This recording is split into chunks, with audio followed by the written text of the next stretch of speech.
Hey, how's it going, my friends? So I'm back, and honestly, I'll just start making videos in English as well, cause I don't care if people want to cancel me. Alright, it's fine. Just don't get too confrontational. But yeah, like I know, like I have a big English speaking audience as well. Like I know a lot of you guys really want me to keep on doing English videos, and honestly, alright.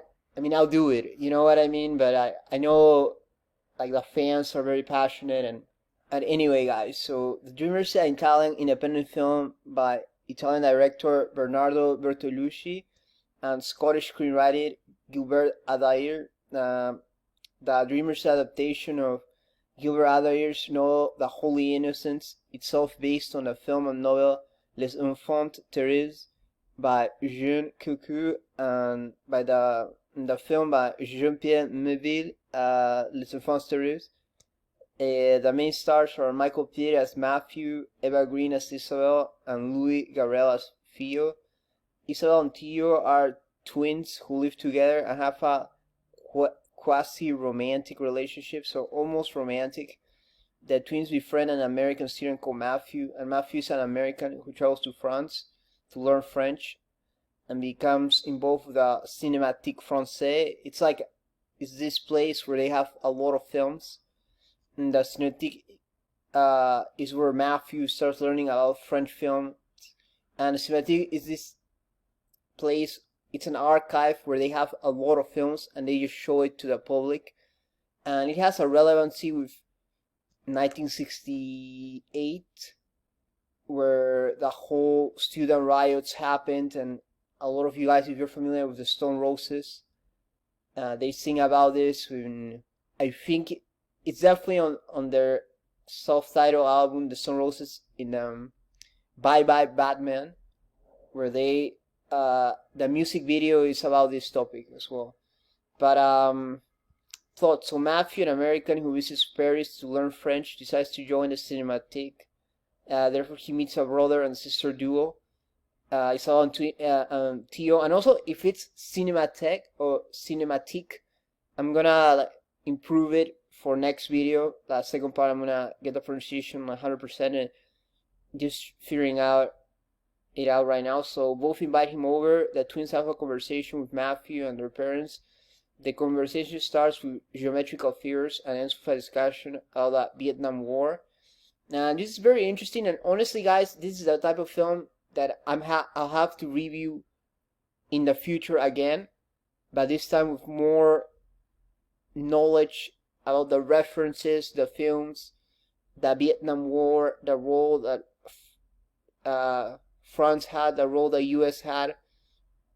It's a very jam-packed film, so this first review I'm doing with these 3 parts is just a setup, just an intro on the film. Like, it's not really my in-depth work, it's more just an intro for you guys to get an idea.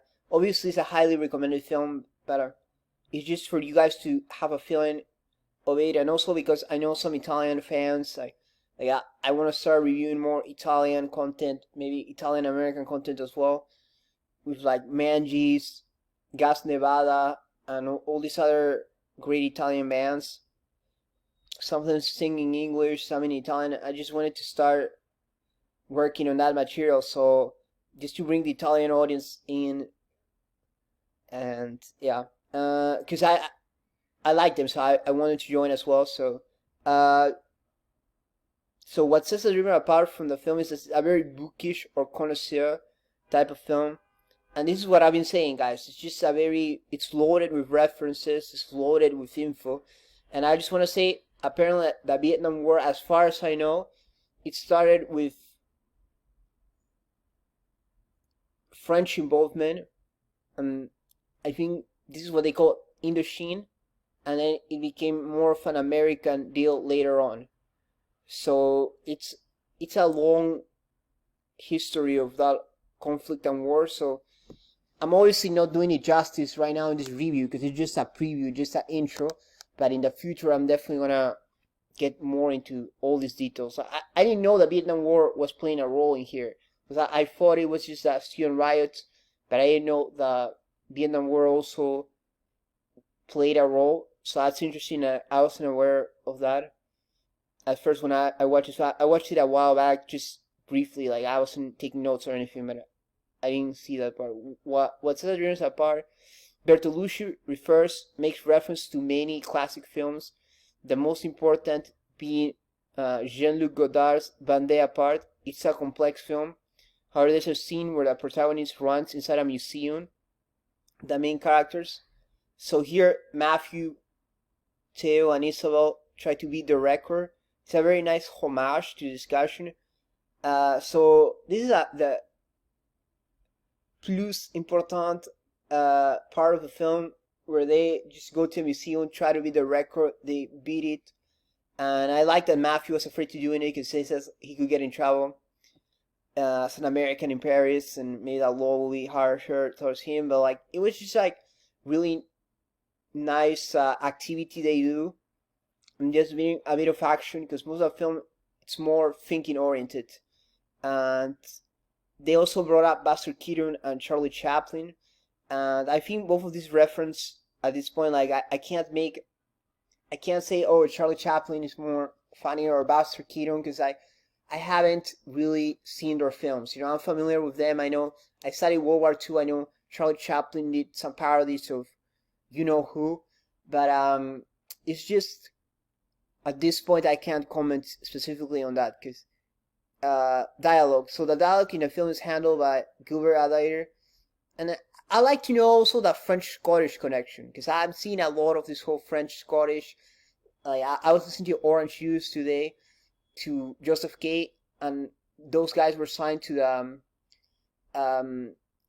like, not necessarily, but they Crepusque. I think it's called this Belgian record label. I know Joseph K was definitely involved with them, and there's definitely a French aesthetic, a sensuality to those groups. So it'll be interesting to know more, like what's the influence of French culture on Scottish culture. Because this guy Gilbert Adair seems to be a big fan of French culture and is trying to incorporate some Scottish elements to it. And I like his dialogue. I think Eva Green Cesar as Isabelle, like she's very inviting. Like she plays this character which is very interesting, very compelling. When she says it was my idea as well, when she invites Matthew to hang out with them, to stay over, it's just very interesting.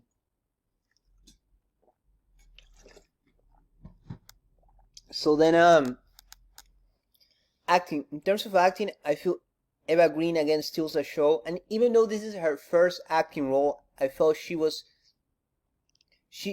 definitely doing great and really make things happen. So steals the show. For instance, one great quote is, "I'm not chained to the gates," where Matthew goes there and she's protesting and he thinks that, oh, she's chained to the gates, but then like she just takes off the chain. So I think it's Bertolucci, and director, he has won an Oscar for The Last Emperor of China and all this.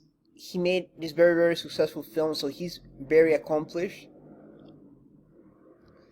And when Matthew asks her why and he also has this Last Tango in Paris, which is a very controversial film, and I won't delve into that in this video.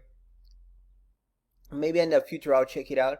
It's not my kind of film because it's just very controversial. You know, I'm trying to stay away from that, like strong controversy, guys. So I probably will skip that one. So, then we have Theo, who also seems comfortable in his role. And I read that interview where Theo and Isabelle, Eva and Louis, they knew each other, or at least they started preparing before, so they were comfortable with each other. And then Matthew, Michael Pitt came later, so their dynamic is very organic because they knew of each other much earlier. So it makes sense, it works, but still I felt Michael Pitt's acting is a little bit lacking. You know, that it works, it's just fine, but I feel like he's not a Philip Hoffman. I was seeing for you guys who watch the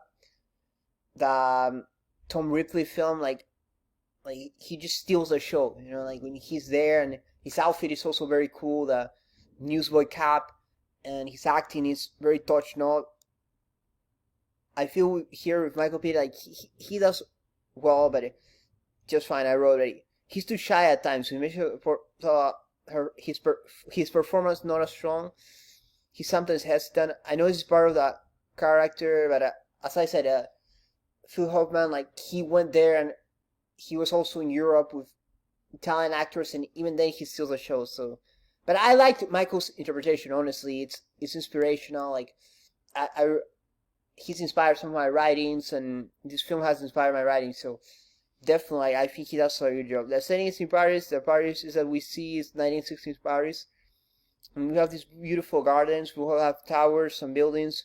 For a reason, they have this nice tarnished look to them. Like when we have the credit, the beginning credits, it seems that we see I think it might be the Eiffel Tower or a very similar tower, but I like the colors, the oranges, and it's very beautiful. Honestly, guys, it seems that my review has become a praising the film because I really like it, and I didn't expect it to turn out this way, but it's just a very beautiful film, and with every passing watch or every new watch that I see it, I kind of, it's like hearing a song which is very well played. You just want to like hear the chords, and I just really like it. And they're all portraits as well. Like the other is a twins apartment. The apartment is very nice and fully artistic. There's these posters of revolutionaries, and okay, I'll say it because I don't think it's offensive, but like it's like Chinese, and they talk about the Chinese Revolution, and they made a lot of allusions to China for some reason. Most of the time, unlike American films, which are more action oriented, with this Italian film, you feel that it's more thinking oriented. For instance, with that table scene, they talk about geometry and how the cigarette lighter can fit into the table. And I was reading an article from this British website, The Guardian, and they talk about a lot of French films. They're more bourgeois, and it's people who are not doing this. I don't want to say it's because it might sound offensive, but it's more like well-off people, and it seems that this film does come across that way in a sense that Theo and Isabelle's father is a famous poet in France, so it seems when you have characters from more privileged backgrounds, there's more room for experimentation. That's what I'm seeing it. And for all you guys who are checking my material with Rebel and Rebel Away, it's also the same thing. They come from a privileged position, thereby this privilege allows them to have more exploration on clothes, for instance, on sensuality that maybe someone with lesser means would not have. This sexual experimentation as well, what they're doing here. And here I'll just comment on the outfits. So I like Matthew's outfit; it's incredible. He's wearing at the beginning what looks like a beige blazer. It's definitely a sport coat or blazer. And he's wearing some khaki pants, which look like they're gray, as well as brown ones. And with Theo, he has this black turtleneck, and it's very European. It's more. It just stands out because I know Michel Foucault and a lot of French philosophers also wear this turtleneck. So when I saw it, it just gave me that vibe. And then with Isabelle as this floral shirt, it brings a sense of elegance and grace to the film. And there's also a simpler outfit, a white T-shirt, but I've seen a lot of Italian models wearing this white T-shirt. So and even if we go back to Last Time in Paris, I know Marlon Brando also wears this very like simple white T-shirt, and then you can layer it up, as I've told you guys, with fashion, with other pieces, which can help you make that look more sophisticated. So the main takeaway from the film is that Theo and Isabelle like Matthew because he's eccentric, and he keeps impressing them with eccentricity and with his knowledge. For instance, the observation of the lighter, it fits there, and it fits there too, he says. You can see in their faces that they're loving every moment. Likewise, when he talks about the Godard film, he also impresses them. So we see this evolution that the twins are really like Matthew because he's eccentric and intellectual. Anyway, my friends,